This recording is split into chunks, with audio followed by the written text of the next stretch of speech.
In the last section, we fixed up a little issue around our redirect URI. Hopefully you've kind of taken a quick break between the last video and this one. And now there should have been enough time to allow that new redirect URI to kick in on the Google OAuth side. So we're going to now test our authentication flow again by opening up a new browser inside, or excuse me, a new tab inside of our browser and visiting localhost:5000/auth/Google. Now this time, I will be redirected over to choose the account that I want to authenticate with. Now, just to be clear, you may or may not see this screen. So you might see it, you might not see it. I'm seeing it, I'm being prompted to choose an account. Again, you might or might not see it. So I'm going to select my account right here. And then the instant I do, I get a nasty looking error message that says, cannot get auth/Google/callback. If we look up at the URL, it says clearly localhost 5000/auth/Google/callback. So clearly we got sent back by Google to our server. We are back at our server. However, our server does not yet have a route handler set up to handle a request coming into auth/Google/callback. If we also look at the URL inside the query string over here, you'll see a property called code.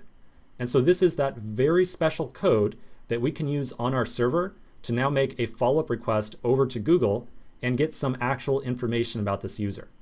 So essentially, at this point in time, we have gone from here to here to here to here to here, and we now have the code and we need to exchange it with Google servers to get some actual profile information about this user. Okay, so let's get to it. This is going to be another one of those things where we're going to do a little bit of setup inside of our index.js file. We're going to add in a little bit of code, and it's going to feel like, gee, how does this stuff all kind of fit together? Like if you were just adding the code here without the benefit of this diagram and me kind of telling you step by step what's going on, it's kind of hard to get a sense of what Passport is really doing. So when we add on this next snippet of code, this is probably going to be another location where you're kind of thinking like, what? Like what's going on here? What's happening? And hey, that's totally fine. Remember, it really just all comes down to this flow. Okay, so our job right now is to make sure that when the user gets redirected to auth/Google/callback, we have some route handler that will take in the user's request and do this entire like code exchange thing. So back inside of our index.js file, our first step is going to be to add in a second route handler to handle the case in which a user visits auth/Google/callback. So we'll say app.get auth Google callback. And then remember how we set up our route handlers. Usually we will pass in an arrow function right here, but just like we had done previously with the last route handler that we did, we are not going to handle all of this taking the code and exchanging it for information. You and I are not going to do this follow-up request right here. Instead, the Google strategy through Passport is going to handle that for us. So rather than putting some logic inside of here to say, okay, take the code, exchange it for some information, we're going to say, hey, Passport, you're up again, take this request and somehow resolve it into an actual profile. So just like we did previously, we're going to say passport.authenticate, and then we're going to tell Passport specifically to attempt to use that Google strategy to handle this incoming request. Now, again, remember that this string of Google right here, the Google strategy internally has some identifier that says, hey, my name is Google. If anyone asks to be authenticated with Google, use this strategy right here. Now, you might also notice that these two route handlers look awfully similar at this point in time. The big difference between them is that when a user gets sent back to auth/Google/callback, inside of the URL, they're going to have that code available. Remember? The code. So here's the code right here. So when we send this request off to Passport, in this case, Passport is going to see that the code is inside the URL, and they're going to say, oh, the user clearly is not attempting to be authenticated for the first time. They are attempting to turn that code into an actual profile.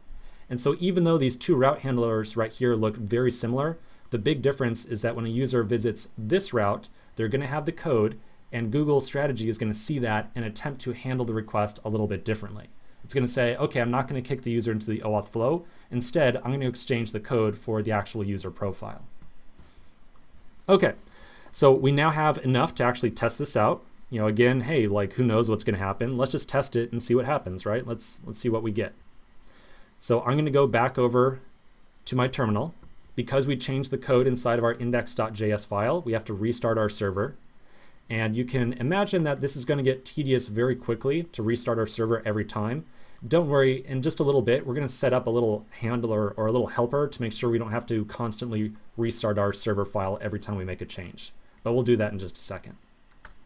Okay, so we'll restart the server. The server is now running, and we're now going to go through our oAuth flow again. So I'm going to go to localhost :5000/auth/Google. Again, we get prompted to choose an account. I'm going to select my account. Now we're going to get kicked back over to our server of localhost :5000/auth/Google. But you'll notice that it appears that we are just hanging on this screen right now. And that is totally okay. That is to be expected. So at this point, we have now been redirected to our server, and all we have said, like the only code that we have added in at all, has been something to say, hey, Passport, take that code and turn it into like a user profile. So we haven't done anything at all to handle the underlying request and say, oh, we've now got that profile, like let's do something with the user. So there's nothing on our server to say, hey, take the profile or take the user and actually show them some content. And that's why we are currently hanging on the screen. However, if we change back over to our terminal, you're going to see a big old long string right here of characters. And so, hey, where's this coming from? This is kind of crazy. Well, if you remember inside of our index.js file, when we had defined our Google strategy, we had added on that callback function as a second argument right here. And we had said, take something, whatever the first argument is, called access token, and just console log it. And so that's exactly what's happening right now. Our user has come back to our server. We took the code, we exchanged the code for a profile, and whenever that happens, the Google strategy then attempts to call this callback function right here. And so if it seems like, wow, this is a real complicated flow of events, like somehow the user got from this callback, right, or excuse me, this route handler right here, and then this thing, and they're jumping over here, like, what's going on here? And yes, I agree with you, like this is pretty crazy and some pretty heavy duty stuff. So if nothing else, let's just kind of acknowledge that it looks like the oAuth process was successful because we got some like access code or something like that right here. So at this point, let's take a break and let's just kind of acknowledge and say, gee, this seems kind of confusing right now. We're going to continue in the next section and we're going to kind of figure out what is going on with this little callback function right here, what this access token is, and just like in general, what the heck is going on with this flow. So quick break, and I'll catch you in the next section.